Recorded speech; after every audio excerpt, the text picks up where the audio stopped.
कभी सोचा है कि एक ट्रेड डील दुनिया की दो सबसे बड़ी ताकतों को आमने सामने कैसे ला सकती है? आज हम भारत और यूरोप के बीच हुए उसी ऐतिहासिक समझौते की परतें खोलने वाले हैं। एक ऐसा समझौता जिसने पूरी दुनिया की जियोपॉलिटिक्स में कह सकते हैं हलचल मचा दी है। और इस समझौते का पैमाना वो अपने आप में ही चौंकाने वाला है। हम बात कर रहे हैं 2 अरब लोगों के एक विशाल बाजार की। सोचिए, भारत की 1.4 अरब की आबादी और यूरोप के लगभग 600 मिलियन लोग, ये दोनों मिलकर दुनिया के सबसे बड़े ट्रेडिंग ब्लॉक्स में से एक बन जाते हैं।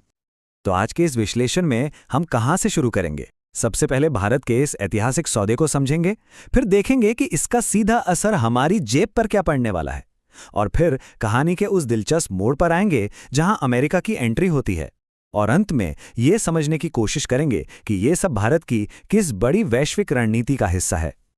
तो हुआ ये है कि भारत और यूरोपीय संघ ने एक ऐसे फ्री ट्रेड एग्रीमेंट को फाइनल कर दिया है जो दोनों के लिए एक असली गेम चेंजर साबित हो सकता है। हाँ, इसे पूरी तरह से लागू होने में 2026 तक का समय लग सकता है, पर यह समझौता भारत के इतिहास में एक मील का पत्थर माना जा रहा है। देखिए, हम अक्सर सुनते हैं कि अमेरिका भारत का सबसे बड़ा ट्रेडिंग पार्टनर है, लेकिन ये तस्वीर का सिर्फ एक हिस्सा है। अगर हम 27 देशों वाले यूरोपियन यूनियन को एक पूरे ब्लॉक की तरह देखें, तो वो भारत के लिए अमेरिका से भी कहीं ज्यादा बड़ा और महत्वपूर्ण व्यापारिक भागीदार बनकर सामने आता है। लेकिन चलिए, इन बड़े बड़े आंकड़ों और जियोपॉलिटिक्स से हटकर ये समझते हैं कि इसका असल में मतलब क्या है। इसका असर हमारी रोजमर्रा की खरीदारी से लेकर देश के बड़े बड़े उद्योगों तक महसूस किया जाएगा। तो इस सौदे का सबसे बड़ा असर दिखेगा इंपोर्ट ड्यूटी यानी टैरिफ में। जरा सोचिए, जो यूरोपियन वाइन भारत में 150% के भारी भरकम टैरिफ की वजह से बहुत महंगी मिलती थी, अब उस पर सिर्फ 20 से 30% का टैरिफ लगेगा। मशीनरी और मेडिकल इक्विपमेंट पर तो टैरिफ लगभग 0 हो जाएगा। और इसका फायदा सिर्फ एक तरफा नहीं है। दूसरी तरफ भारत के टेक्सटाइल एक्सपोर्टर्स को यूरोप के बाजार में 0 टैरिफ पर सीधी एंट्री मिल जाएगी। तो मतलब साफ है, भारतीय ग्राहकों के लिए यूरोप का सामान सस्ता होगा और भारत के कपड़ा उद्योग के लिए यूरोप के दरवाजे पूरी तरह खुल जाएंगे। लेकिन इस कहानी का एक और पहलू भी है। इस डील का सबसे बड़ा झटका बांग्लादेश के कपड़ा उद्योग को लगने वाला है, जिसे अब भारत से 0 टैरिफ वाली एक बहुत ही कड़ी टक्कर का सामना करना पड़ेगा। ये तो भारत और यूरोप दोनों के लिए एक विन विन सिचुएशन लगती है ना? तो फिर इस सौदे से भला किसी को क्या दिक्कत हो सकती है? और यहीं से ये पूरी कहानी एक बहुत ही अप्रत्याशित मोड़ लेती है। दिक्कत हुई है, और हुई है अमेरिका को। ये सौदा वॉशिंगटन में बिल्कुल भी पसंद नहीं किया गया।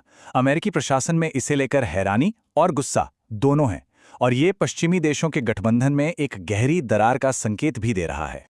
ये सिर्फ एक बयान नहीं है, ये अमेरिका की गहरी निराशा को दिखाता है। अमेरिकी ट्रेजरी सचिव स्कॉट बेसेंट के इस बयान के पीछे का गुस्सा समझिए। अमेरिका ने यूरोप की रक्षा का हवाला देकर भारत पर रूसी तेल खरीदने के लिए टैरिफ लगाए, और अब वही यूरोप भारत के साथ बाएं फैलाकर एक ऐतिहासिक ट्रेड डील कर रहा है। तो यहां हम अमेरिका और यूरोप के बीच भारत को लेकर एक साफ बंटवारा देख सकते हैं। एक तरफ अमेरिका भारत पर प्रतिबंध लगा रहा है, ये कहते हुए कि वो यूरोप की मदद कर रहा है, और दूसरी तरफ यूरोप उसी भारत के साथ अपने आर्थिक रिश्तों को एक नई ऊंचाई पर ले जा रहा है। यही विरोधाभास अमेरिकी गुस्से की असली जड़ है।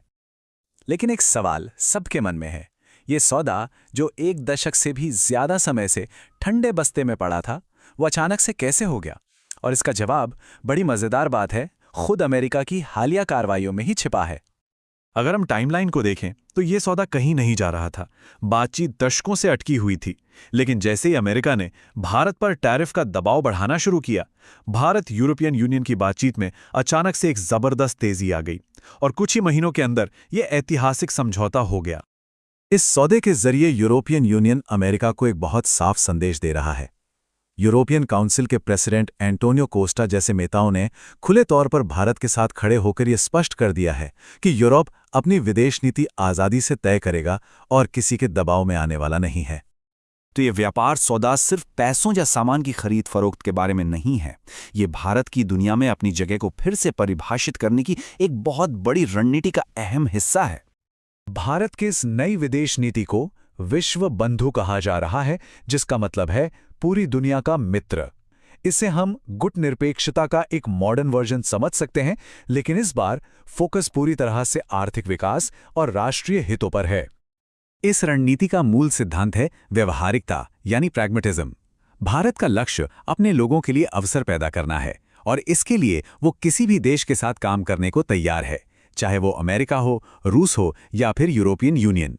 विचारधारा से ज्यादा जरूरी देश का फायदा है। और यहीं पर हम आज का ये विश्लेषण एक बड़े सवाल पर खत्म करते हैं। आज की इस प्रतिस्पर्धी दुनिया में जहां हर देश अपने हितों को सबसे ऊपर रखता है, क्या कोई एक राष्ट्र सच में सबका मित्र बना रह सकता है? ये एक ऐसा सवाल है जिसका जवाब आने वाले सालों में वैश्विक राजनीति की दिशा तय करेगा। क्या भारत इस मुश्किल रास्ते पर चल पाएगा? ये तो वक्त ही बताएगा। Welcome to Bharat Curious. Make sure to like, comment and subscribe, and as always, thanks for watching.